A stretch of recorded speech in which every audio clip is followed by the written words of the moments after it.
Okay, I'm going to show you how I line a pan with aluminum foil. That way I'm not purchasing the little inserts for in there all the time. I just try to make it easy and inexpensive way. So what we'll do, I lay them shiny sides together, but you really don't have to. I think it's because I have OCD or something. So we fold it over once, and then twice, and then just a little third, half time like that, half full, and lay it in your pan. I usually start at the top first, kind of press down to get it to fit the pan well. And then we'll pour our orange paint in. And we can start painting the walls. This is the exciting part. Actually, the exciting part is when we start putting the faux finish on. So, but this is kind of exciting too. Now this orange is going to be really bright. I know you guys are going to be like, oh my God, what's she doing painting the walls on orange? But hopefully, if everything goes as planned, it will turn out really well. So let me grab my paint here. And I just had an opener, but I don't see it. So let's see if we can find another one in my box of goodies. No, that's not it. Hold on one second. Okay, here it is. Okay, so I'm just going to use a screwdriver because I can't find my 5-in-1 tool. Okay.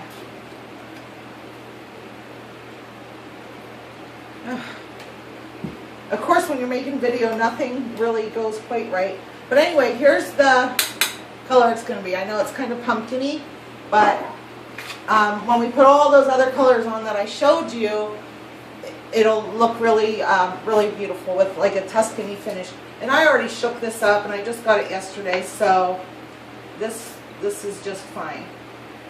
I'm not going to mix it again. Okay, so there is some paint. And then what I normally do, if I'm going to take a break or something, and I don't want to use that, you know, that color because maybe I have to run downtown or something. But what I normally do then is put like a plastic bag over it and just kind of press down, because the paint will still be kind of wet here. You can just kind of press down on your plastic bag, and that'll keep your paint and your roller and your brush really fresh for you. If you want to, you can put your brush in another separate bag or your roller in a separate bag, but I find this pretty, you know, it's pretty okay, unless you're going to leave it for 2 or 3 days.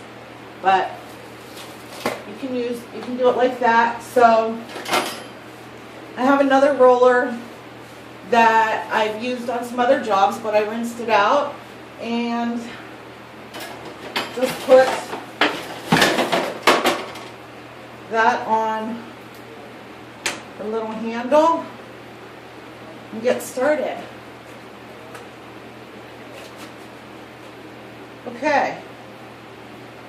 All right, now I'm going to adjust the camera and start up there in the corner. You guys can see how I paint on. Maybe I'll start over here. Let's see. Nope, right there. Okay. So let's get to work.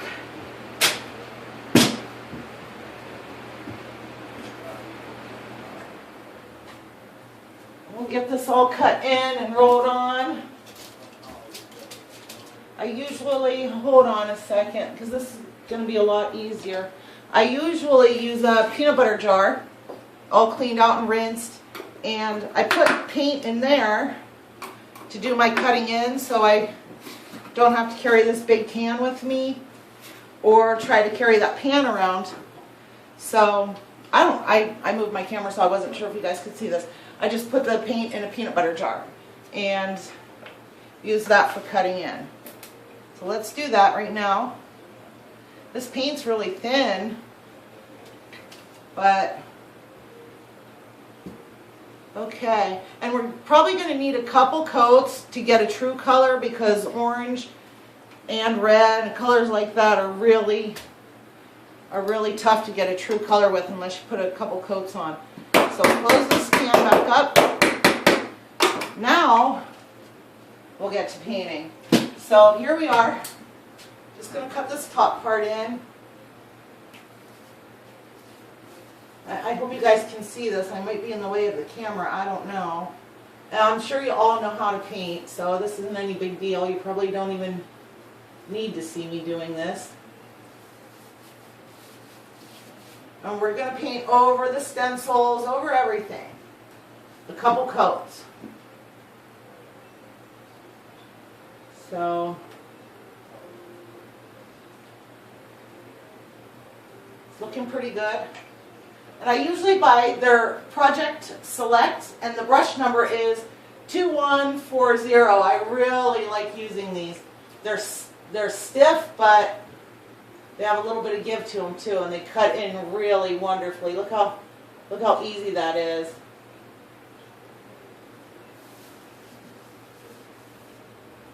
Then I just kind of go back and get anything I missed. When you have a textured wall like this, you're really going to have to sometimes work the paint right in there. So, again, I do this, like kind of brush it around so I can get the paint on this side of my brush so that when I cut a line in, it makes it nice and sharp. See that? Okay.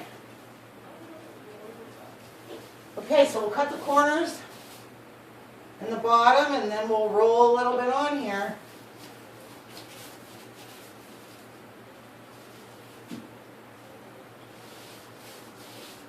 It's looking good already.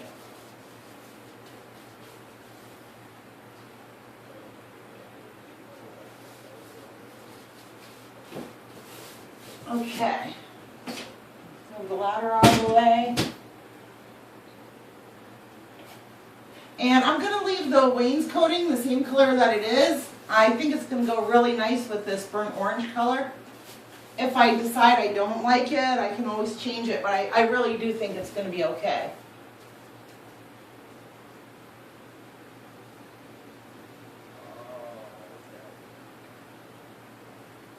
All right. I have a little paint here. And I like to keep, also while I'm painting, I like to keep a bucket and a rag with me in case I get a little drop of paint somewhere. I can just clean it up before it dries. Most of the time, as I said in my last video, I don't tape off unless I'm going to do a faux finish. And I won't tape until I get to the part where I'm doing the faux finish. So there's that, and then I'm just going to roll a little spot on the wall so you guys can see how to do that. And I'll cut the video out and I'll get the whole room painted orange, and then I'll come back and show you how it looks. Okay, so let's roll some of this paint on real quick. Again, just put the brush in the bag and the lid back on the peanut butter jar. Get the roller here. And I did get some paint on my fingers that I don't want, so here we go. And this is a pretty, like a thicker matted roller, just so we can cover in all that texture that we have.